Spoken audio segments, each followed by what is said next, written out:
editing, and the really these two op-eds that these Montana state senators Kathy Kelker and Senator Jen Gross, both Democrats of Montana, acknowledging in interviews that editorials they published separately about the single-payer health proposals included language included by John McDonald, a lobbyist and consultant in the state, who disclosed in private emails that he worked for an unnamed client.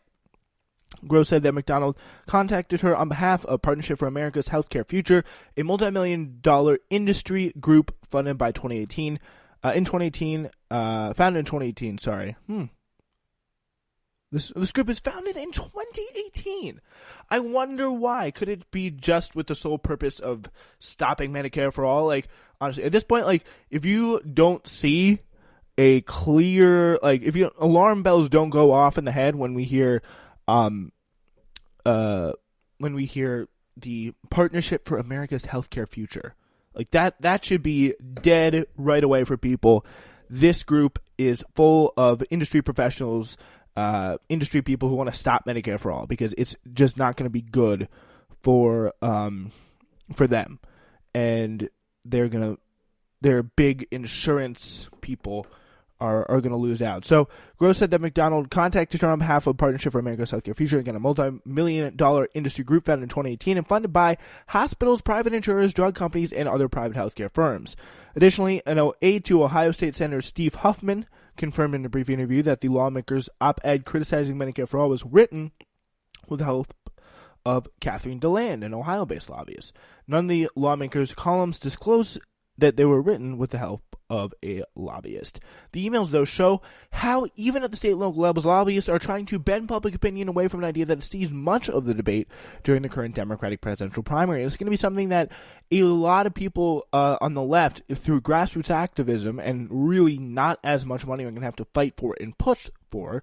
And that's why I think there's going to be such an all-out assault to stop the only candidate actually supporting Medicare for all in this race. That's Senator Bernie Sanders. We'll get into that in a minute. We've definitely already talked about that here on the Spencer Walsh Radio Network about how Elizabeth Warren, I mean, she's just not committed to the fight. I mean, sure, it's a framework, she likes to say. It's something that could happen. I like to see that happen. Again, I think the question we could all ask is, how is that rhetoric any different from anything that Pete Buttigieg might say or Joe Biden might say? And the idea that she wants to go after 3 years after the midterms happen, and after she's already fought for a public option that's going to waste all of her political capital, if Medicare for All is what she really wants, she's wasting it fighting for a public option. She really is committed to making sure that everybody has health care. Like, that is going to be that's going to be something that she just needs to get done.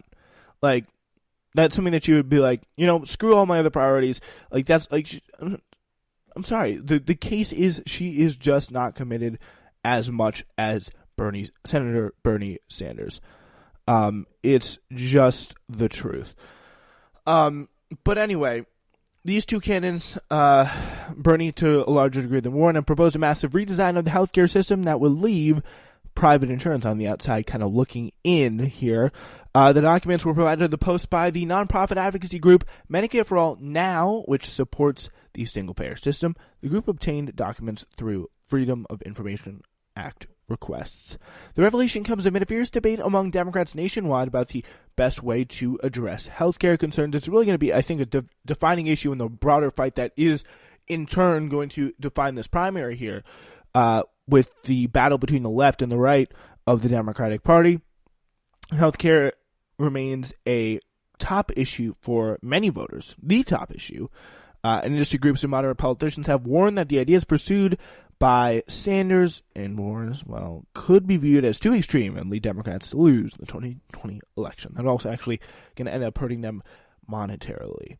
The ideas are also very popular among Americans, and the healthcare insurance industry has taken notice.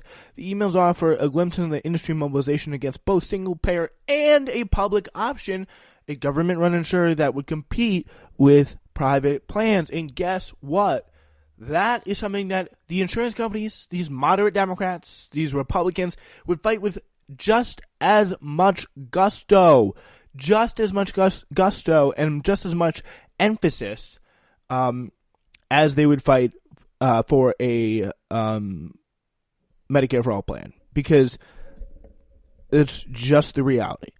And it would hurt them also a substantial degree. It would hurt them not as much as Medicare for All, but it would hurt their pocketbooks pretty much, and they're going to want to fight that. They're going to want to fight that. Leave them feeling lighter in the wallet. But the ideas are also, they're popular, and the Partnership for America's Healthcare Future spent more than $1 million in television advertisements just since August, warning against Medicare for All and other changes for the healthcare system. That's really sure to really kick things up. According to advertising analytics, a firm that tracks TV spending, the partnership has recently expanded its operation to the state level and has heavily targeted voters in early primary and battleground states. Neither of the consultants who helped write the op-eds would confirm or deny whether they've been hired by the Partnership for America's Healthcare Future. So, yeah, they want to keep that quiet. Not as much as those guys who are like, yeah, lobbyists help me write it from the Partnership for American Healthcare's Future, or whatever that hell the name is. These were published instead. In the Missoulian, a newspaper published in Missoula in the Billings Gazette. I know most newspapers are going to have trouble formatting the graphic you provide and will likely ask us to hold off on that, McDonald told Kelker, the state senator, in the June 12th email. The client had trepidations that it might also come off as less discerning, come across the less discerning reader that the foreign single-payer market costs patients less. They are superior. The funny thing is because they are. When the graphic that she's referring to is the kind of just shows the extensive outside involvement on Montana lawmakers' op-eds.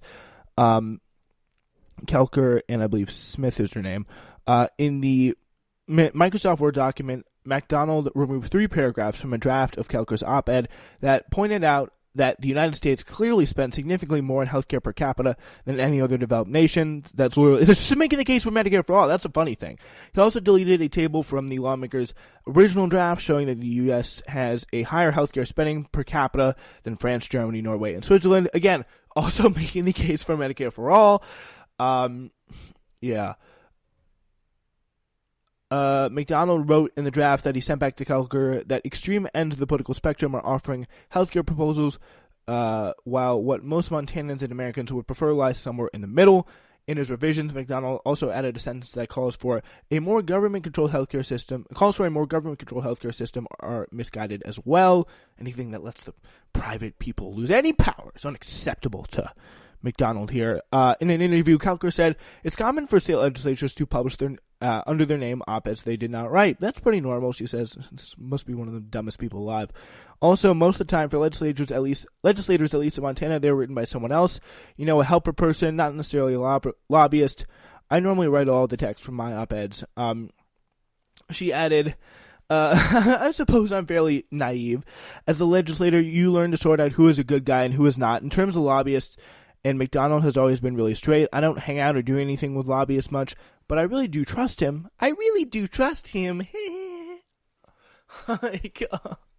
That is hilarious. Gross, who also acknowledged writing less than half of her op-ed, said when she worked out Planned Parenthood, she frequently provided templates for young people who needed help drafting statements, adding that this practice occurs elsewhere as well. And that's the thing.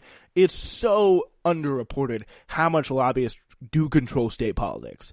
And that's a big factor for a lot of the fight that we're going to see for Medicare for All and a lot of these other proposals, because it's going to be pretty devastating, pretty important to the insurance companies that this stays well away from passing. This is a very interesting story.